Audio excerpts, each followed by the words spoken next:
Hello dear students, आज की इस वीडियो में अपन बात करने वाले हैं एक नई स्कीम की जिसका नाम है प्रधानमंत्री कृषि सिंचाई योजना। इससे पहला जो वीडियो था उसमें अपन ने बात की थी प्रधानमंत्री फसल बीमा योजना। तो आज के इस वीडियो में अपन बात करने वाले हैं कि कृषि सिंचाई योजना जो है वो किस प्रकार जो है आपके लिए बेनिफिशियल है, आपके जो फार्मर्स हैं उनके लिए जो है एक जीवनदायी योजना अपन बोल सकते हैं। तो देखिए, इस स्कीम की अगर अपन बात करें, इसके नाम से स्पष्ट होता है कि ये रिलेटेड किससे हैं, सिंचाई से। तो इस सिंचाई की जो फैसिलिटी है उसको प्रॉपर जो है किस वे में ले जाने के लिए ये स्कीम जो है वो डेवलप की गई है। तो बेसिकली अगर इस स्कीम की अगर अपन बात करें तो ऐसे एरियाज जहां पे इरिगेशन की प्रॉपर फैसिलिटी अवेलेबल नहीं है, तो ऐसे एरियाज में प्रॉपर फैसिलिटी क्रिएट करना, साथ ही जो वाटर है उसका ज़्यादा से ज़्यादा यूटिलाइजेशन करना। और इसमें अगर अपन बात करें, जो आपका ग्राउंड वाटर है उसको कम से कम यूज लिया जाए और जो आपका रेनफॉल का जो वाटर है उसको ऑन फार्म पे यूटिलाइजेशन करके फार्मर जो है आपके प्रोडक्शन को इंक्रीज करने की कोशिश कर सकें। तो इसके लिए अगर अपन बात करें तो इस योजना के अंतर्गत देखिए कुछ चीजें हैं, आपको बेसिकली बता दूं मैं आपको कि इरिगेशन के लिए जो इन्वेस्टमेंट होता है, इन्वेस्टमेंट करके ताकि जो प्रोडक्शन है उसको इंक्रीज करवाया जा सके और जो आपका फील्ड है उसको ज़्यादा से ज़्यादा इरिगेशन जो है कवरेज उपलब्ध करवाया जा सके। दूसरा अगर अपन बात करें, जो इरिगेशन की फैसिलिटी प्रॉपर नहीं होने के कारण जो मोस्ट ऑफ जो लैंड है जिसमें अपन कल्टीवेशन नहीं कर सकते हैं, तो वहाँ पे उन एरियाज में इरिगेशन की प्रॉपर फैसिलिटी डेवलप करके वहाँ पे जो कल्टीवेशन एरिया है उसको एक्सटेंड किया जा सके। इसके बाद में अपन बात करेंगे ऑन फार्म जो वाटर यूज एफिशिएंसी है, यानी कि जो इरिगेशन की जो अपन मेथड यूज कर रहे हैं तो उनको ऐसा मेथड यूज करें ताकि जो पर वाटर जो है उसका ज़्यादा से ज़्यादा जो है यूटिलाइजेशन हो सके। और मोस्ट ऑफ द जो वाटर जो है वो क्या होता है कि वेस्ट चला जाता है due to improper method of irrigation. तो उन प्रॉपर मेथड का यूज़ करें जिसमें अपन माइक्रो इरिगेशन है उसको प्रमोट करने के लिए इस योजना के अंतर्गत रखा गया है। इसके बाद में अपन बात करें enhance adoption of precision irrigation, जहां आवश्यक हो उस कंडीशन में ही अपन जो है इरिगेशन की प्रॉपर फैसिलिटी अवेलेबल करवाए। अगर किसी क्रॉप को वाटर की अवेलेबिलिटी है तो उस केस में अपन एक्स्ट्रा वाटर उसको अवेलेबल नहीं करवाएंगे। तो जितना उसको वाटर चाहिए उतना ही अपन जो है सही तरीके से और सही डायग्नोसिस से इसको वाटर अवेलेबल करवाएंगे। इसके बाद में इनहांस रिचार्ज ऑफ एक्यूफर्स, जो ग्राउंड वाटर है उसका लेवल किस प्रकार बढ़ाया जा सके, इसलिए जो रेनफॉल का जो एक्सेस वाटर है, ड्रेनेज वाटर है, उसको प्रॉपर ड्रेनेज वाटर चैनल्स के द्वारा ग्राउंड वाटर जो है, एक्वीफर जो है वहां तक पहुंचाया जा सके, ताकि जो ग्राउंड वाटर का लगातार डिप्लेशन हो रहा है उसको कम किया जा सके। तो ये अपने एक ओवरव्यू देखा इस स्कीम का। अगर अपन बात करेंगे इस स्कीम की डिटेल से कि इस स्कीम के अंतर्गत क्या क्या चीजें हैं, क्या क्या कंपोनेंट्स हैं, क्या क्या इसके फीचर्स हैं और क्या क्या इसके ऑब्जेक्टिव है। साथ ही अपन देखेंगे कि इस स्कीम को ऑपरेट करने के लिए या लॉन्च करने के लिए जो बजट जो है गवर्नमेंट ऑफ इंडिया द्वारा अप्रूव किया गया है। तो यहां देखिए, सबसे पहले आपको समझ में आया कि इस स्कीम का जो ऑब्जेक्ट है वो वाटर जो है, कम वाटर में ज्यादा से ज्यादा प्रोडक्शन लेना है, साथ ही जो कल्टीवेशन का जो एरिया लगातार कम हो रहा है due to improper irrigation facility, तो वहां पे इरिगेशन के लिए इन्वेस्टमेंट करके कुछ ऐसे मेथड लेने हैं जहां पे उसकी जो एफिशिएंसी है इरिगेशन की वो उसको प्रमोट करवाया जा सके। तो आगे अपन देखते हैं। तो देखिए, यहां पे अपन बात करें प्रधानमंत्री कृषि सिंचाई योजना, जिसको इंग्लिश हिंदी में जो है, हिंदी में शॉर्ट में क्या बोलेंगे यहाँ पे, PMKSY। ठीक है।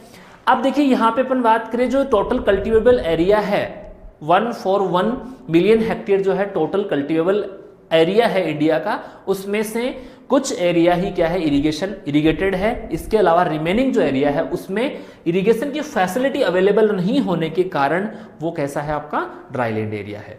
तो इस योजना का जो है ऑब्जेक्ट, जो कल्टीवेबल एरिया है 141, वैसे अपन बात करें जो टोटल ज्योग्राफिकल एरिया है वो है 329 मिलियन हेक्टेयर, 329 मिलियन हेक्टेयर जो है एरिया है इंडिया के पास टोटल ज्योग्राफिकल एरिया।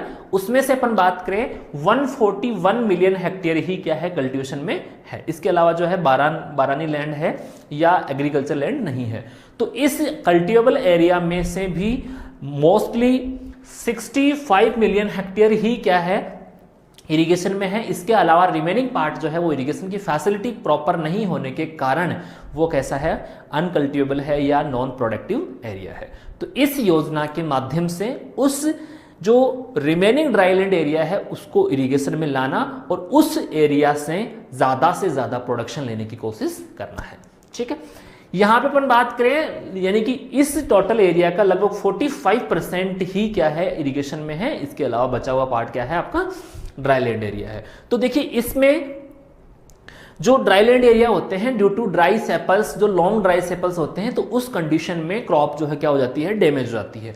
तो इस योजना के अंतर्गत कुछ ऐसे प्रावधान किए गए हैं कि उस जो कवरेज है, उस जो ड्राई सेपल्स हैं, उस ड्यूरेशन में इरिगेशन की प्रॉपर फैसिलिटी अवेलेबल करवाएं, ताकि जो रिस्क है क्रॉप को डैमेज होने की वो कम की जा सके और फार्मर है उनकी जो यील्ड है वो क्या हो सके, सस्टेन हो सके।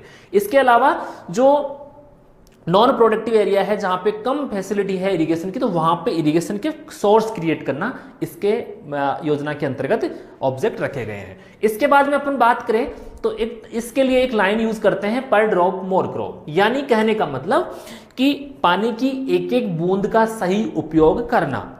कैसे कि जो इरिगेशन के मेथड आप यूज कर रहे हो, तो जैसे कि अपन बात करते हैं फ्लडिंग, तो फ्लडिंग की फैसिलिटी या फ्लडिंग जो इरिगेशन है वो कहाँ यूज करते हैं, जहां पे वाटर की अवेलेबिलिटी ज्यादा हो। तो ऐसा मेथड यूज करें जहां पे कम पानी में ज्यादा से ज्यादा एरिया जो है उसको कवर करवाया जा सके और पानी की एक एक बूंद का सही यूटिलाइजेशन हो। तो इसके लिए क्या दिया गया है, पर ड्रॉप मोर क्रॉप, यानी कि कम पानी में ज्यादा से ज्यादा क्रॉप है ग्रो करने की कोशिश की जाए। इस स्कीम के अंतर्गत अपन बात करें, सबसे ज्यादा जो माइक्रो इरिगेशन को अडॉप्ट किया गया वो है आपका तमिलनाडु। ठीक है, तो तमिलनाडु जो है एक ऐसा स्टेट बना है जो प्रधानमंत्री कृषि सिंचाई योजना के अंतर्गत जो माइक्रो इरिगेशन को प्रमोट करने के लिए जोर दिया गया है, उसमें सबसे टॉप रैंक पे कौन सा स्टेट आता है, आपका तमिलनाडु। उसके बाद में अपन बात करें तो जो इसके बाद में है वो है आपका कर्नाटका और गुजरात। तो यहां आपको पूछा जा सकता है कि प्रधानमंत्री कृषि सिंचाई योजना के अंतर्गत सबसे ज्यादा माइक्रो इरिगेशन को अडॉप्ट करने वाला स्टेट कौन सा है, तो वो कौन सा है, तमिलनाडु। उसके बाद में है आपका कर्नाटका और गुजरात। तो ये समझ में आया आपको कि पानी की हर बूंद का सही यूटिलाइजेशन करें, और वो कब करें, ताकि जो ऐसी मेथड यूज करें जिसकी वाटर यूज एफिशिएंसी ज्यादा हो। ठीक है, वाटर यूज एफिशिएंसी क्या होती है वो आपको इरिगेशन वाले चैप्टर में मैंने ऑलमोस्ट बताया है, फिर भी जो स्टूडेंट है उनको नहीं पता है तो वो वहां से वीडियो देख सकते हैं। ठीक है, उसके बाद में अपन बात करें तो जो इरिगेशन है उसको फील्ड लेवल पे अडॉप्ट करने के लिए, यानी फील्ड जो है उसमें इरिगेशन का जो कवरेज है उसको इंक्रीज करने के लिए कुछ ऐसी फैसिलिटी भी अवेलेबल करवाई गई है कि वहां पे वाटर का जो लॉस हो रहा है उसको कम करवाया जा सके। इसके साथ ही अपन बात करें कुछ ऐसी स्ट्रक्चर बनाएं ताकि हर खेत को जो है पानी मिल सके। तो इसके लिए दूसरी टैगलाइन जो दी गई है वो है हर खेत को पानी। तो देखिए दो चीजें समझ में आई, एक तो पर ड्रॉप मोर क्रॉप, यानी कि सही प्रकार से यूटिलाइजेशन करें जिसकी वाटर एफिशिएंसी ज्यादा हो, उस मेथड का यूज करें, और हर खेत को पानी। तो इसका मतलब कि ज्यादा से ज्यादा जो एरिया है उसमें इरिगेशन की फैसिलिटी प्रोवाइड करवाई जाए। इसके अलावा जो इरिगेशन के सोर्स हैं उनका जो डिस्ट्रीब्यूशन अपन करते हैं तो उसके लिए सही मेथड यूज करें ताकि कन्वेंस लॉस जो होता है, यानी कि जहां सोर्स से अपन लेके जा रहे हैं फील्ड तक, तो उसका सही मेथड होना चाहिए ताकि वाटर है उसका जो है ले जाने में कोई लॉस ना हो। तो उसको कन्वेंस लॉस बोलते हैं। तो कन्वेंस लॉस को रिड्यूस करने के लिए भी यहाँ पे जो पाइपलाइन वगैरह है उसके लिए जो है इसमें लोन की व्यवस्था की गई है। ठीक है, ज्यादा से ज्यादा जो है जो न्यू टेक्नोलॉजी है उसका यूज करें। इसके अलावा बात करें अपन ऑन फार्म जो है वाटर यूज एफिशिएंसी को इंक्रीज करने के लिए जो पॉन्ड वगैरह है, वाटर शेड वगैरह है, उनका डेवलपमेंट कर सकते हैं ताकि आपको दूर से जो है वाटर को फील्ड तक लाना ना पड़े, उसी ऑन फील्ड पे या ऑन फील्ड जो है वाटर का यूटिलाइजेशन अच्छी प्रकार से कर सके। इसी प्रकार अपन बात कर रहे हैं कि जो एक्यूफर जो है एक्यूफर है उसको रिचार्ज करने के लिए भी फैसिलिटी यहाँ पे अवेलेबल होगी। तो वहाँ पे जो वॉल है, डग वॉल है, उसकी व्यवस्था करवाई जाए। ठीक है, इसके अलावा अपन बात करें जो रेनफेड एरिया है वहां पे और जो ड्राई लैंड एरिया है वहां पे जो वाटरशेड डेवलपमेंट द्वारा यूज किया गया वाटर है उसका सही प्रकार से डिस्ट्रीब्यूशन किया जाए। साथ ही जो एक्सटेंशन प्रोग्राम है, एक्सटेंशन के जो प्रोग्राम है उनके माध्यम से फार्मर्स को अवेयर किया जाए ताकि वो सही प्रकार से और सही टेक्नोलॉजी का यूज करते हुए इरिगेशन के जो मेथड है उनकी एफिशिएंसी बढ़ा सके और वाटर सेड जो डेवलपमेंट है उसकी तरफ ध्यान केंद्रित कर सके। इसके बाद में बात करें प्रोग्राम जो है उसका इम्प्लीमेंटेशन जो अपन बात करें तो इस योजना की अगर अपन बात करें तो 2015 से लेकर 2019 तक इस योजना के लिए यानी कि 5 साल के लिए इसका जो बजट था वो लगभग कितना था 50,000 करोड़। तो इन 5 साल के लिए 50,000 करोड़ रुपए है गवर्नमेंट ऑफ इंडिया द्वारा इस योजना के लिए जो है लोन दिया गया।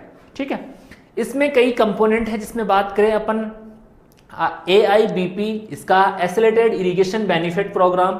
ठीक है, तो इसके कंपोनेंट्स हैं उनका सही प्रकार से यूज करें तो इसमें इरिगेशन जो है उसके एरियाज को बढ़ाना है, एरियाज को कवरेज करना है। जैसे कि मैंने टैगलाइन बताया था हर खेत को पानी, तो हर खेत को जो है उस जो इरिगेशन चैनल है उससे जोड़ा जाए ताकि हर खेत को पानी मिल सके। और उस अवेलेबिलिटी बढ़ाने के लिए जो दूसरे कंपोनेंट है जहां पे अपन बात करें integrated watershed management programme. तो वाटर शेड मैनेजमेंट में क्या होगा कि ऑन फार्म पे अपन जहां रेनफॉल से रिसीव होगा वाटर तो उसको कलेक्ट करने के लिए स्ट्रक्चर जो है वो डेवलप करते हैं। इसी प्रकार बात करें ऑन फार्म जो वाटर मैनेजमेंट है, जो ड्रेनेज चैनल्स है उनकी जो एक्सेस वाटर है उसको वापस से जो क्या किया जाए कलेक्ट किया जाए। इसी प्रकार अपन बात करें ये सारे जो स्कीम है वो कंपोनेंट किसके हैं, national mission on sustainable agriculture. तो national mission on sustainable agriculture है उसकी जो कंपोनेंट की अपन बात करें सब कंपोनेंट के रूप में आपकी जो प्रधानमंत्री KSY है ये योजना रखी जाएगी। अब अपन बात करें इस प्रोग्राम के जो कंपोनेंट हैं उनकी डिटेल में तो यहाँ पे देखिए पहला जो है एक्सेलरेटेड इरिगेशन बेनिफिट प्रोग्राम जिसमें क्या किया गया है इरिगेशन के जो एरिया है उसको एक्सटेंड करने के लिए फोकस किया गया है, जिसमें कई नेशनल और जो इंटरनेशनल प्रोग्राम्स हैं उनके माध्यम से इरिगेशन की जो एरिया है उसको एक्सटेंड करने के लिए प्रावधान किया गया है। दूसरा है यहाँ पे PM KSY हर खेत को पानी। तो मैंने बताया कि वाटर के सोर्स क्रिएट करें ताकि ज्यादा से ज्यादा वाटर है उसको कलेक्ट किया जा सके। और क्या होता है कि जो वाटर साइकिल है जो इरिगेशन से जो रेनफॉल से जो वाटर रिसीव हो रहा है वो वापस रिसीवर्स में चला जाता है, ओशियंस में चला जाता है रिवर्स के माध्यम से, तो उसको कम किया जा सके और उसको स्टोरेज करके जो कितने भी खेत है वहां पे पानी की व्यवस्था करवाई जा सके। तो इसके लिए क्या कौन सा टैगलाइन दिया गया है, हर खेत को पानी।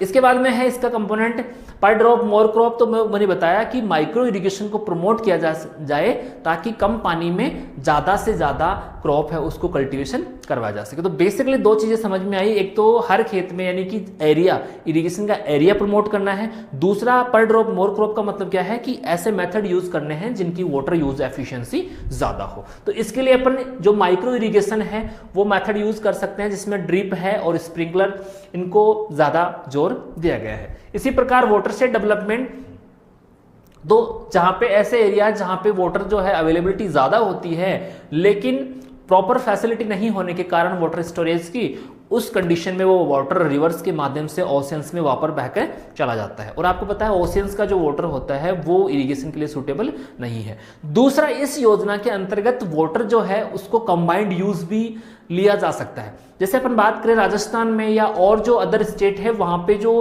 वाटर जो ग्राउंड वाटर है उसकी क्वालिटी की अगर अपन बात करें तो वो क्या हो रही है, लगातार डिक्रीज हो रही है। तो उस कंडीशन में अपन क्या कर सकते हैं कि जो वाटर आपके रन ऑफ या फिर जो इरिगेशन का वाटर है उसको आपने कलेक्ट किया है वाटर शेड में, उस वाटर को आप ग्राउंड वाटर के साथ कंबाइंड में मिक्स करके यूज कर सकते हैं ताकि आपका जो ग्राउंड वाटर में जो साल्ट्स वगैरह है उसकी जो कंसंट्रेशन है उसको कम किया जा सके और उस वाटर को इरिगेशन के लिए सूटेबल करवाया जा सके। तो इस प्रकार के वाटर का जो कंबाइंड यूज होता है उसको बोलते हैं कंजेक्टिव यूज ऑफ वाटर। तो कंजेक्टिव यूज ऑफ वाटर के लिए एक बेस्ट विकल्प है आपकी प्रधानमंत्री कृषि सिंचाई योजना। तो इस योजना का मैंने आउटलाइन बताया।